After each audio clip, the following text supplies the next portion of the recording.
আসসালামু আলাইকুম শিক্ষার্থীবৃন্দ। আজকে আবার তোমাদের সামনে হাজির হয়েছি।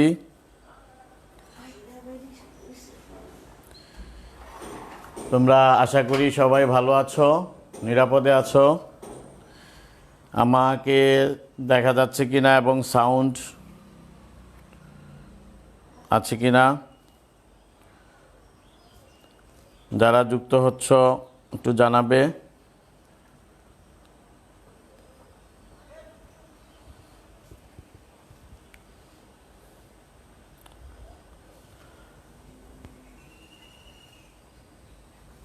কবির স্যার,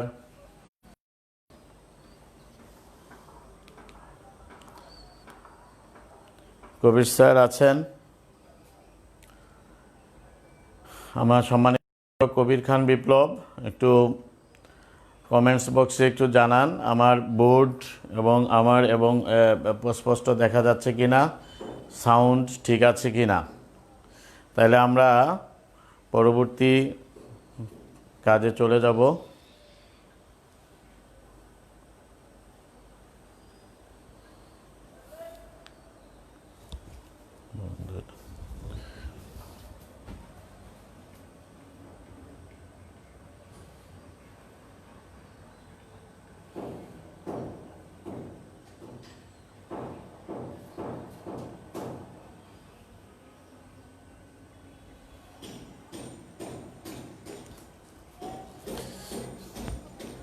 সাউন্ড ক্লিয়ার আছে কিনা একটু যদি কবির খান স্যার একটু বলতেন,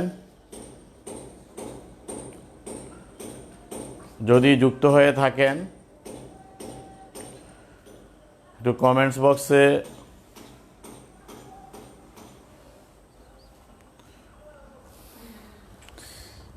আমরা আজ শিক্ষার্থী বন্ধুরা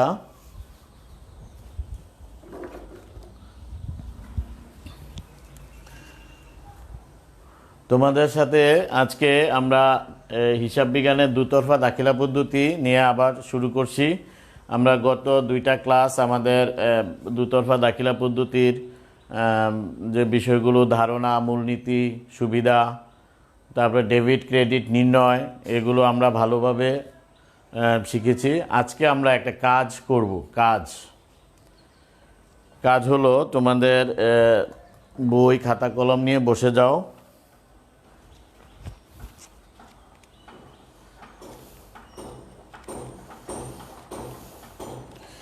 পৃষ্ঠা নম্বর হলো 29 পৃষ্ঠায় একটা কাজ দেওয়া আছে। সেই কাজটা আমরা আজকে তোমাদের সাথে সমাধান করব, যে জাস্ট ডেবিট ক্রেডিট নির্ণয় পক্ষসহ কারণ আমরা লিপিবদ্ধ করব।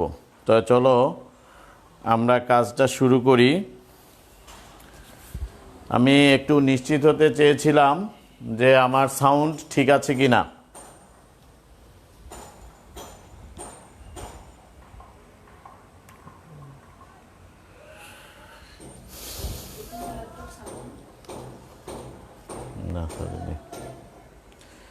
আমার সাউন্ড ঠিক আছে কি না আমি একটু জানতে চাই। আমি একটু কমেন্টসগুলো দেখি।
জি ধন্যবাদ।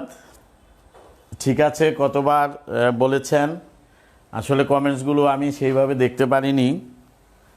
ধন্যবাদ যারা বলেছেন, আমার সম্মানিত আপন স্যার। আমরা ঠিক আছে কাজ শুরু করছি।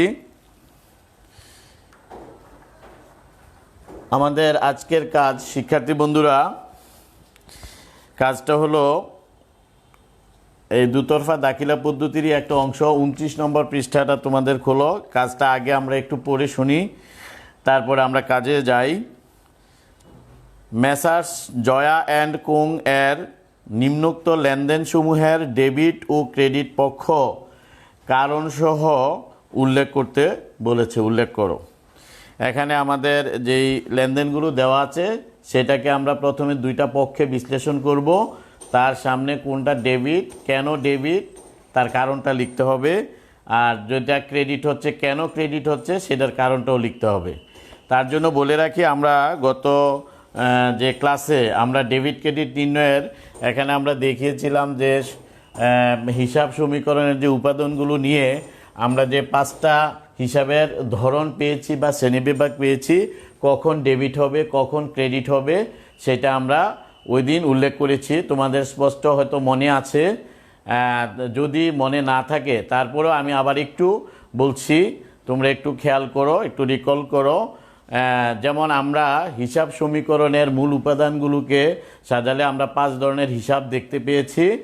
একটা হলো, আমি আবার একটু তোমাদের সাথে শেয়ার করি, একটা হলো সম্পদ হিসাব। সম্পদ, তো সম্পদ আমরা কখন ডেবিট হবে, সম্পদ যদি বাড়ে তখন ডেবিট হবে, বৃদ্ধি পেলে ডেবিট হবে, সম্পদ হ্রাস পেলে ক্রেডিট হবে। আবার দায়, দায় হলো যে যদি দায় হ্রাস পায় তাহলে ডেবিট হবে, দায় বৃদ্ধি পেলে ক্রেডিট হবে। তারপরে আছে মালিকানা সত্ত্ব, মালিকানা সত্ত্ব হ্রাস পালে হবে ডেবিট আর বৃদ্ধি পেলে হবে ক্রেডিট। আবার আয় হিসাব আছে, ঠিক আয় হ্রাস পেলে হবে ডেবিট, আয় বৃদ্ধি পেলে হবে ক্রেডিট। আবার আরেকটা আছে ব্যয়, ব্যয় হিসাব, ব্যয় বৃদ্ধি ডেবিট এবং ব্যয় হ্রাস ক্রেডিট। আমি বলেছিলাম যে সম্পদের সাথে ব্যয়ের একটা সম্পর্ক আছে, একরকম যে সম্পর্কটা এইভাবে ডেবিট ক্রেডিটের ক্ষেত্রে আর কি, যে সম্পদ বাড়লে যেমন ডেবিট হয়, ঠিক ব্যয় বৃদ্ধি পেলেও ডেবিট হয়, সম্পদ হ্রাস পেলে ক্রেডিট হয় আর ব্যয় হ্রাস পেলেও ক্রেডিট হয়। আর বাকি যে 3টা, যে দায় এবং মালিকানা সত্ত্ব এবং আয়, তাদের ক্ষেত্রে আবার একই রকম, মানে এই বৈশিষ্ট্যের ক্ষেত্রে আর কি। যাই হোক, আমরা কাজটা শুরু করি। আমরা একটা ছক আঁকবো, তোমাদের একটা উদাহরণও দিয়ে দেওয়া আছে এখানে। আমরা এই ছকটা একটু আঁকি, ছকটা এঁকে আমাদের পক্ষ দুইটি আগে বিশ্লেষণ করি।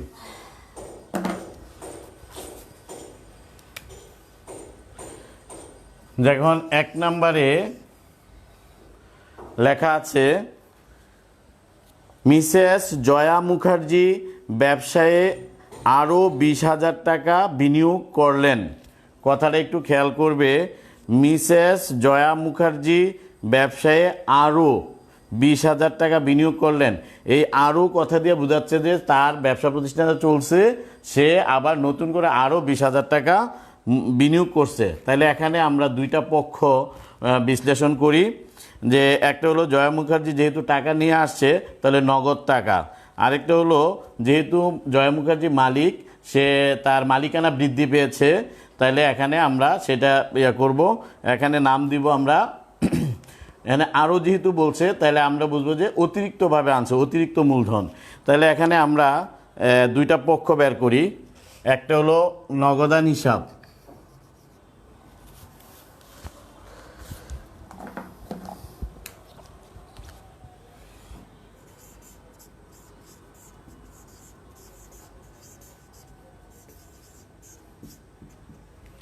আরেকটা হলো আমি এটাকে অতিরিক্ত মূলধন বলবো, যেহেতু আরও কথা আছে আমি এইভাবে লিখলাম, বা মূলধন হিসাব আমি এইভাবে লিখলাম। এখন আমি এটাকে হিসাবের শ্রেণীবিভাগে ফেলবো। আমরা যে ডেবিট ক্রেডিট নির্ণয়ের ক্ষেত্রে আমরা শ্রেণীবিভাগে ফেলবো। এটা হলো কি, এটা হলো সম্পদ,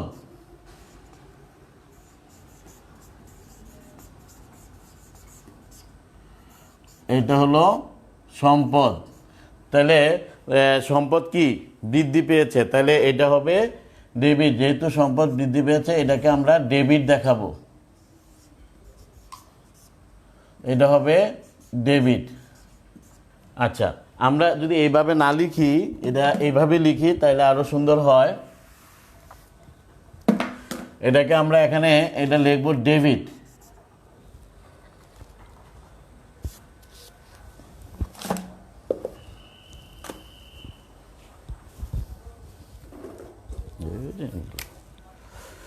এটা লিখবো ডেবিট। এটা কারণটা লিখবো কি, আমরা এখানে সংক্ষেপে লিখবো, কারণটা লিখবো সম্পদ বৃদ্ধি। তাহলে এটা আমাদের জন্য আরো সুন্দর বুঝাবে। তাহলে এই নগদান হিসাব ডেবিট হয়েছে কেন, কারণটা হলো সম্পদ বৃদ্ধি, আমরা সংক্ষেপে ওইভাবে লিখলাম। অতিরিক্ত মূলধন স্বাভাবিকভাবে এটা ক্রেডিট, কেন এখানে হলো মালিকানা সত্ত্ব বৃদ্ধি।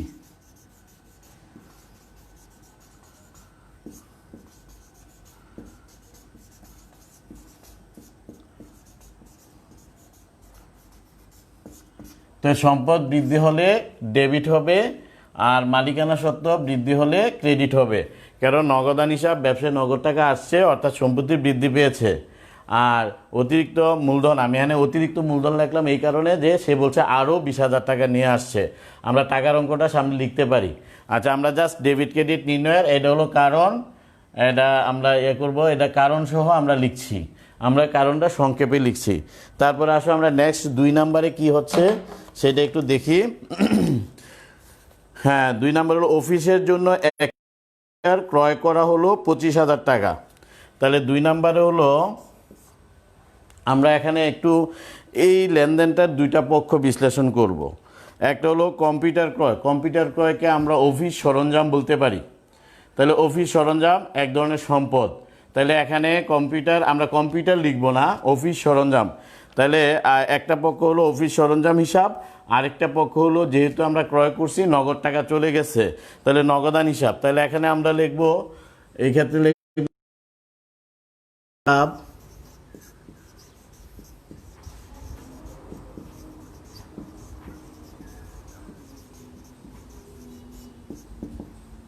তাহলে এটা হবে ডেবিট। যেহেতু এটা সম্পদ, তাহলে কারণ লিখব সম্পদ বৃদ্ধি।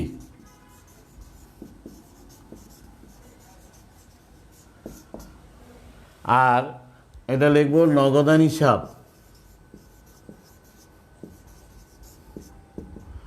এটা হলো ক্রেডিট। কেন,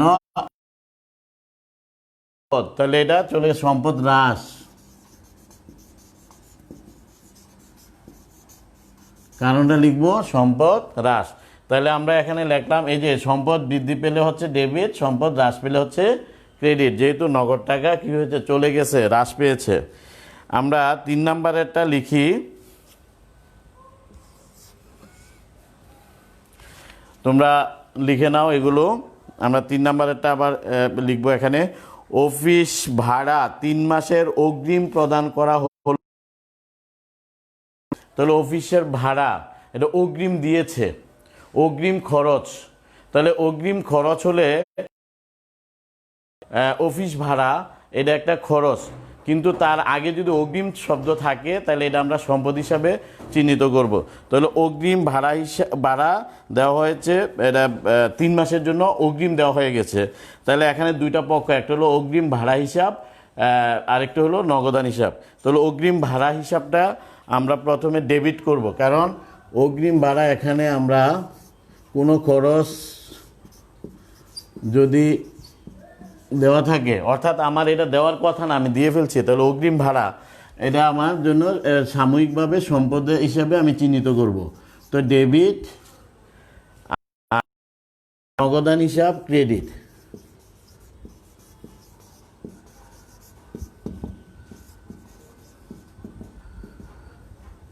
তাহলে এখানে হলো, এটা হলো সম্পদ, আমার সম্পদ হিসাবে সাময়িকভাবে এটা আছে। আর নগদান হিসাব যেহেতু স্বাভাবিকভাবে আমার টাকা চলে গেছে, আমি ভাড়া দিয়ে দিয়েছি, নগদ টাকা চলে গেছে, এর জন্য সম্পদ হ্রাস।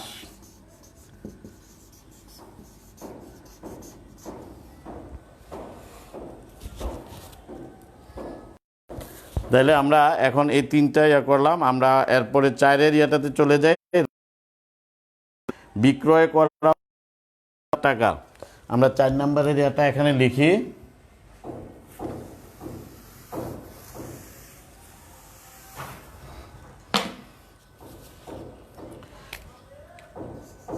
চার নাম্বার।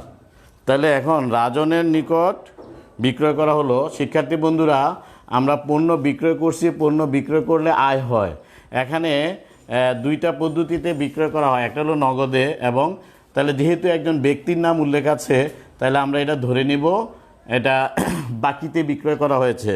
তাহলে আমরা এখানে দুইটা পক্ষ পাচ্ছি। রাজন, যেহেতু বিক্রয়ের সাথে রাজনের একটা সম্পর্ক আছে, সে হলো রাজন হলো দেনাদার। তাহলে এখানে দেনাদার হিসাবে একটা পক্ষ এবং বিক্রয় হিসাবে একটা পক্ষ। তাহলে আমরা এখানে এটা লিখি, এখানে এইভাবে লিখব, রাজন লিখব প্রথমে, এটা ব্র্যাকেটে লিখব, তাকে দেনাদার হিসাবে ইয়া করব, বা দেনাদার লিখলেও হয়, সরাসরি একটা ইয়া দিলাম। তাহলে এনে দেনাদার হিসাব, এটা হলো ডেবিট, হ্যাঁ কারণটা লিখছি। তারপর হলো বিক্রয় হিসাব,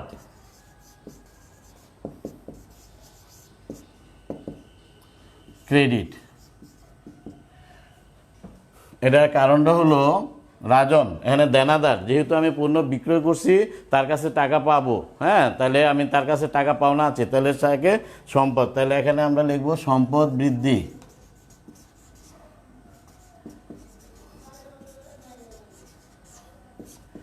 আর যেহেতু বিক্রয় করলে আয় হয়, তাহলে আয় বৃদ্ধি পেয়েছে, তাহলে আমরা পড়েছিলাম আয় বৃদ্ধি পেলে ক্রেডিট হবে, আয় বৃদ্ধি।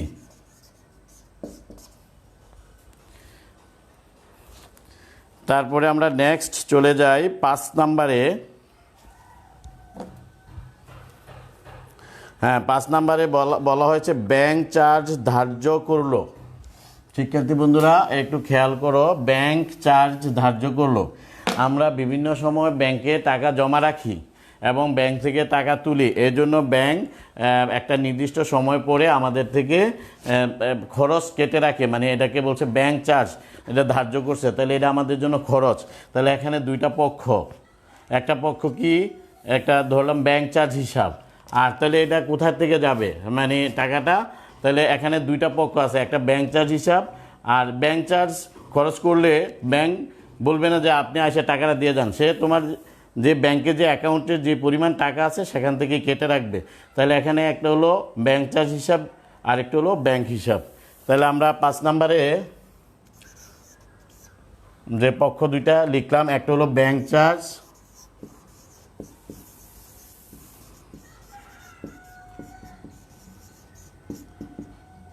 এটারে ডেবিট করব আমরা, যেহেতু এটা খরচ, তো লিখব ব্যয় বৃদ্ধি।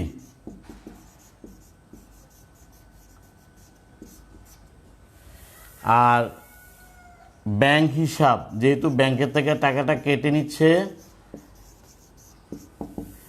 এটা হবে ক্রেডিট। এখানে আমরা কারণটা লিখব, যেহেতু ব্যাংকে টাকা জমা আছে তাহলে ব্যাংক হিসাবটা সম্পদ, তাহলে এখানে সম্পদ হ্রাস পেয়ে যাচ্ছে, যে পরিমাণ টাকা কেটে নিচ্ছে এই পরিমাণ টাকাটা হ্রাস পাচ্ছে। তাহলে এখানে ব্যাংক চার্জ হিসাব ডেবিট আর ব্যাংক হিসাব ক্রেডিট। আচ্ছা, তারপরে আমাদের আরেকটা 6 নম্বরের এন্ট্রিতে আমরা চলে যাই। তোমরা এগুলো লিখে নাও, আর যদি না বুঝে থাকো তো কমেন্টস বক্সে কমেন্টস করতে পারো, কোন অংশটা না বুঝতেছ, আমরা পরবর্তীতে সেগুলো সমাধান করব। এখানে 6 নম্বরের এটা লেখা আছে ব্যাংক হতে উত্তোলন করা হলো।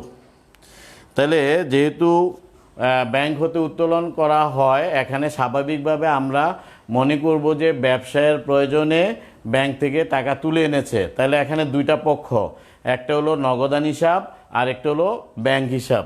তাহলে আমরা লিখতে পারি, যেহেতু ব্যবসার প্রয়োজনে এটা ধরে নিয়েছি, তাহলে নগদ টাকা তুলে নিয়ে আসে, তাহলে একটা পক্ষ নগদান হিসাব, তাহলে নগদান হিসাব এখানে ডেবিট হবে। কেন ডেবিট হবে এটা কারণটা লিখে দিচ্ছি, তোমরাও বুঝতে পারছো, যেহেতু ব্যবসায় ব্যাংকের থেকে টাকা আসছে নগদে, তাহলে নগদান হিসাব এখানে ডেবিট। আমরা এখানে লিখবো এটা কি সম্পদ বৃদ্ধি।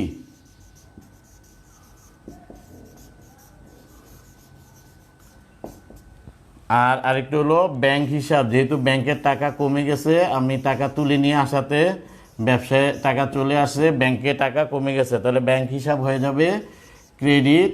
এখানে কারণটা হবে সম্পদ হ্রাস, যেহেতু ব্যাংক হিসাব ব্যাংকে জমা টাকা সম্পদ হিসাবে চিহ্নিত হয়, সম্পদ হ্রাস। আমাদের 6 নাম্বার এন্ট্রি গেল, 6 নাম্বার। এবার 7 নাম্বারে আমরা দেখছি একটা হলো ধারে পণ্য ক্রয় করা হলো। তো ধারে বা বাকিতে যদি আমরা পণ্য ক্রয় বিক্রয় বেলা ধারে বা বাকিতে উল্লেখ থাকে, তাহলে আমরা এখানে দানাদার পাওনাদার সম্পর্ক বুঝি। তাহলে এখানে যেহেতু ক্রয় করা হয়েছে, তাহলে পাওনাদার, তাহলে এখানে একটা পক্ষ হবে পাওনাদার, আরেকটা পক্ষ হবে ক্রয়। তাহলে আমরা এখানে, হ্যাঁ, তোমাদের কাছে প্রশ্ন হতে পারে আমি ডেবিটটা উপরে লিখছি কেন। এটা হলো নিয়ম, ডেবিট অংশটা উপরে থাকবে, ক্রেডিট অংশটা নিচে থাকবে। আমরা আগে পক্ষ দুইটা বিশ্লেষণ করব। প্রথমে আমরা কি করব, এটা কোন হিসাবে ধরনে পড়ছে বা শ্রেণীতে পড়ছে, তাহলে আমরা এটা চিন্তা করব, যদি এটা এই হিসাব হয়, এটা কখন ডেবিট হচ্ছে কখন ক্রেডিট হচ্ছে। তো ডেবিট পক্ষটা উপরের লাইনে থাকে। আমরা 7 নাম্বারে এটা হলো ধারে পণ্য ক্রয় করা হলো 15,000 টাকা। তাহলে এখানে দুইটা পক্ষ, একটা ক্রয় হিসাব আর যেহেতু বাকিতে করছি, তাহলে পাওনাদার, যেহেতু ক্রয় করছি পাওনাদার সৃষ্টি হয়েছে, তাহলে এখানে ক্রয় হিসাব ডেবিট। আর এটা হবে ব্যয় বৃদ্ধি, যেহেতু কি হচ্ছে ব্যয় বাড়ছে, ব্যয় বৃদ্ধি। আর এখানে লিখবো পাওনাদার,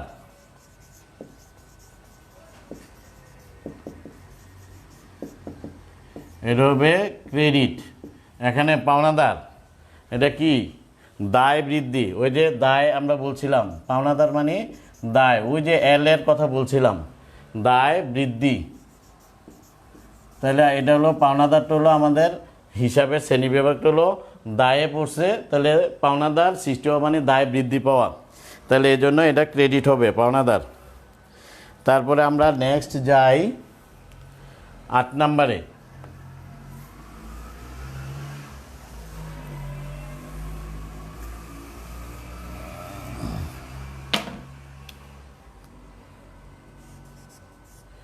8 নম্বরে বলা হয়েছে মজুরি প্রদান করা হলো 3,000 টাকা। তাহলে এখানে দুইটা পক্ষ, একটা মজুরি হিসাব আর একটা হলো নগদান হিসাব। তাহলে এখন মজুরি হিসাবটা কি, এটা হলো খরচ, ব্যয়। তাহলে যেহেতু মজুরি দেওয়া হয়েছে, ব্যয় বৃদ্ধি পেয়েছে। আরেকটা হলো যেহেতু মজুরি দেওয়া হয়েছে, নগদে দেওয়া হয়েছে, নগদান হিসাব, সেটা ক্রেডিট হবে। নগদ যেহেতু সম্পদ হ্রাস পেয়েছে, টাকা চলে গেছে, তাহলে আমরা এনে লিখবো মজুরি হিসাব, এটা উপরে লিখবো মজুরি হিসাব।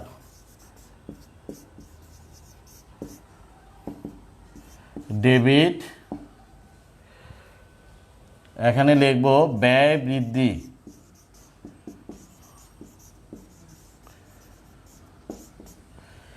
আর এটা লিখব নগদান হিসাব।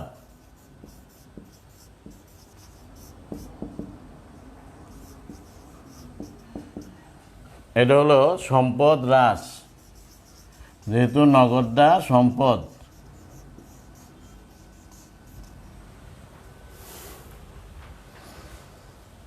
তারপরে আছে, আমরা এরপরে রাতে চলে যাব 9 নাম্বার।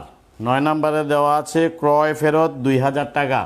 ওই যে আমি বাকিতে পণ্য ক্রয় করছিলাম, কোনো কারণে ফেরত আসছে, তাহলে এখানে একটা পক্ষ হবে ক্রয় ফেরত হিসাব, আরেকটা পক্ষ হবে পাওনাদার হিসাব। যেহেতু পাওনাদারের সাথে সম্পর্কিত, হ্যাঁ, আমরা ক্রয় ফেরত, আমরা ক্রয় করেছিলাম, ফেরত দেওয়া হয়েছে, তার মানে কি ক্রয় ফেরতের এখানে একটা ক্রয় ফেরত কেন দেওয়া হয়, তার অনেকগুলো কারণ থাকে। যে আমাদের এই পণ্যটা এই 2,000 টাকার পণ্য আমরা ফেরত দিয়েছি, তাহলে এখানে কি হবে, আমরা একটু দেখি যে কাকে ফেরত দিছি, পাওনাদারকে। তাহলে পাওনাদার এখানে কমে গেছে, 2000 টাকা কমে গেছে। আবার আর ক্রয় ফেরত দেওয়াতে ব্যয় হ্রাস পেয়েছে। তাহলে আমরা যেহেতু ক্রয় আমাদের ব্যয় বৃদ্ধি পেয়েছে আর ক্রয় ফেরত দেওয়াতে ব্যয় হ্রাস পেয়েছে, এখানে আমাদের ইয়াটা হবে পাওনাদার হিসাব ডেবিট, কারণ এখানে আমার দায় কমে গেছে। পাওনাদার হিসাব এখানে এটাকে ডেবিট করব, যেহেতু লিখব দায় হ্রাস। আমরা এখানে যে ক্রয় করাতে পাওনাদার সৃষ্টি হয়েছিল, দায় বৃদ্ধি পেয়েছিল, তাহলে যে পরিমাণ টাকার পণ্য ফেরত দিয়েছি এই জন্য এই টাকাটা আমাদের হ্রাস পেয়ে গেছে। এখানে লিখব দায় হ্রাস। আর এখানে লিখব ক্রয় ফেরত হিসাব, এটা ক্রেডিট করব। এখানে লিখব ব্যয় হ্রাস, মানে ব্যয় বৃদ্ধি পেয়েছিল, এই ক্রয় ফেরত দেওয়াতে ব্যয় হ্রাস পেয়েছে, অর্থাৎ খরচ কমে গেছে, ব্যয় হ্রাস পেয়েছে। ক্রয় ফেরতকৃত পণ্যের মূল্য, যত টাকার মূল্য ফেরত দিয়েছি সেটা কমে গেছে, এই জন্য এটা ব্যয় হ্রাস পেয়েছে। তাহলে আমরা নেক্সট লাস্ট ওয়ান একটা আছে 10 নম্বরের, সেটা আমরা সমাধান করছি। তোমরা এগুলো জট করে লিখে ফেলো, আমি 10 নম্বরের ডাইনে উপরে লিখছি।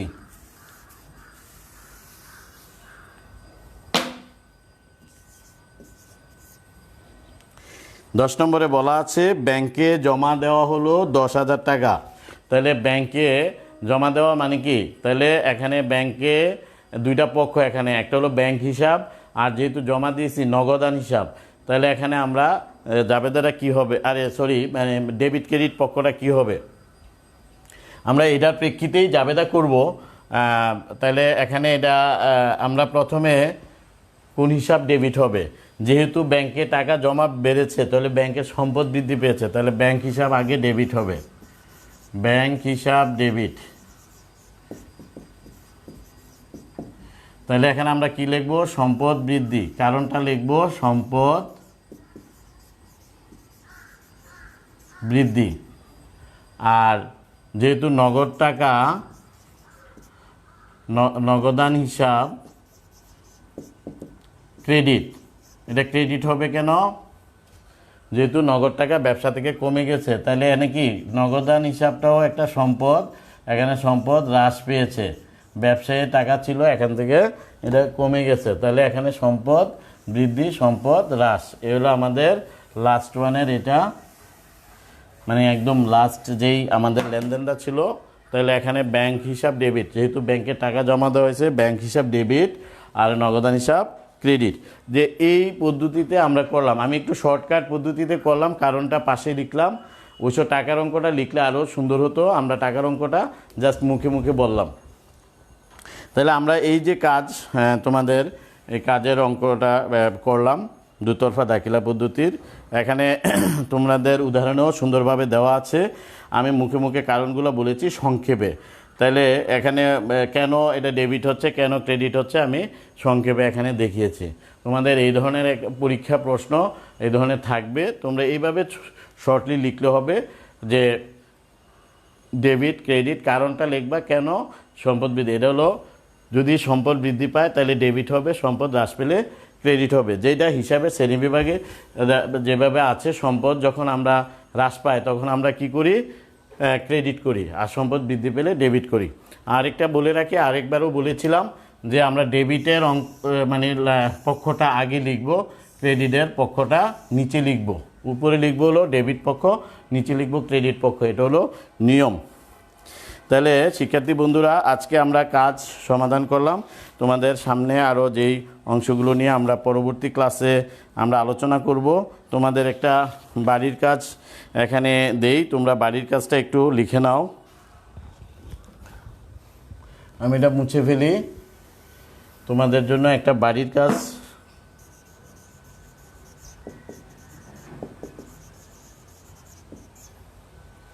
তোমাদের পৃষ্ঠা নম্বর 34-এর 34 নম্বরে যে 1 নম্বর প্রশ্নটার ক্ষয়ের যেই প্রশ্নটা দেওয়া আছে সেইটাই আলোকেই করবা। 1 নম্বরের 34 পৃষ্ঠায় 1 নম্বর 1 নং খ, এখানে ডেবিট ক্রেডিট নির্ণয় করো, ঠিক এইভাবে কারণসহ এটা দেওয়া আছে। এই 1 নং ক্ষয়ের পৃষ্ঠা নং 34, অনুশীলনী পৃষ্ঠা নং 34-এর 1 নং প্রশ্নের ক্ষয়ের এই কাজটা করবা, বাড়ির কাজ হিসেবে তোমাদের থাকবে। তোমরা আশা করছি সেটা সম্পন্ন করবা। আর যদি কোনো কিছু না বুঝে থাকো নিশ্চয়ই তোমরা কমেন্টস বক্সে অবশ্যই তোমাদের সমস্যাগুলো তুলে ধরবা, আমরা পর্যায়ক্রমে সেখানে। ধন্যবাদ। তোমরা ভালো থাকবে, সুস্থ থাকবে, হ্যাঁ, নিরাপদে থাকবে এবং নিয়মিত লেখাপড়া করবে। আসসালামু আলাইকুম।